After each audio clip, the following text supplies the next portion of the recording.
Апрель элдик революциясынын курмандыктары бүгүн Талаш шаарында курман болгондордун элесине арналып тургузулган эстелик алдында белгиленип, катышуучулар ага гүл чамбар коюшту.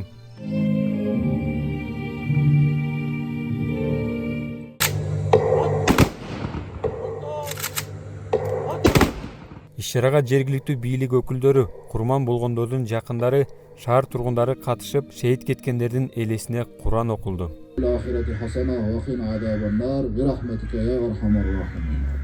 Эскерүүгө чогулгандар Таластагы митинг кандайча башталганын, ошол убактагы жетекчилер толкуган элди басуу үчүн түрдүү ыкманы колдонгонун эскеришти. Революциянын катышуучусу Шералы Абдылдаев 14 жыл мурдагы митингди минтип эскерди.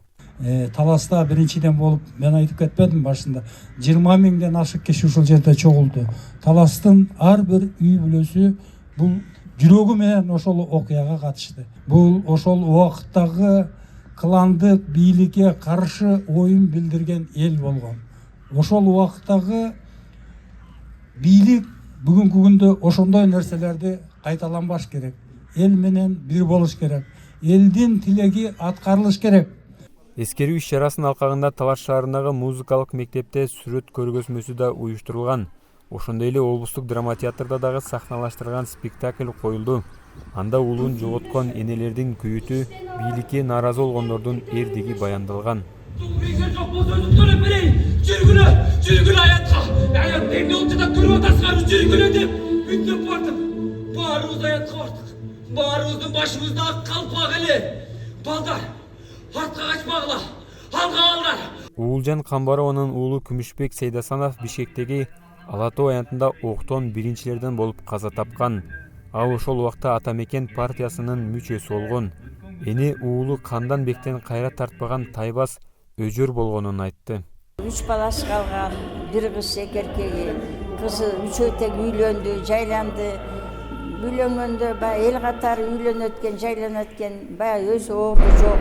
Баары бизге караны жүрсө канча эле балдардын жанында ар дайым эстейбиз аны. Айла жок.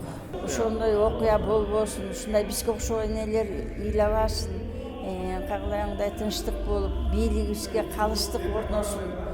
Элге тең караган, эл менен бирге акылдашкан жакшы бийликтер болсун. Апрель окуясынан кийин түзүлгөн Батырларга таазим коомдук уюмунун маалыматында революциянын айынан өлкө боюнча 11 эне жалгыз уулунан айрылып, 25 бала үйлөнбөй кеткен. 7 бала атасы өлгөндөн кийин төрөлгөн. 6 апрелдеги Таластагы митингдин катышуучусу Эрик Рысалиев учурдагы бийлик төөлдөрү 2010 жылдагы революциядан сабак алышы керек деп эсептейт. 6 апрель күнү мисалы эл Камкор Бакиевдин бийлигине каршы ушу элдин тынчтыгы, элдин жашоосу деп чыкканда, анан муну мен ойлойм да, ушу эскерген сайын бир мына 14 жыл болду, эскерген сайын ушу качып барган малдарды жаман мындай оюн менен эстелет да. Анткени азыркы бийликке да эскертүү да болчу. Ушундай мына Камкор Бакиевдин бийлиги үчүн ушундай бийликти болбош үчүн деп чыккан элдин баардыгы тең. Ушуларга мен таазим этем, ушу качып кеткен балдарга, баттарга таазим.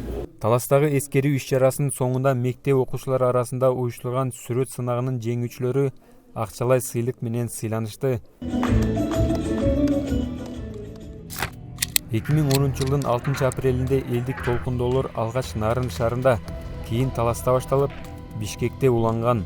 Курманбек Бакиевдин үй бүлөлүк башкаруу режимине каршы көтөрүштө ок атылып, 100гө жакын киши набыт болуп, 1000ден ашуун адам жаратылган. Бийликтен кулатылган президент үй бүлөсү жакындары менен Беларустан баш паник тапкан. Кыргызстанда бул күн 7 апрель элдик апрель революциясы деп аталып, календарда кызыл менен белгиленип келет. Максат Кутманбеков, Азаттык, Талас.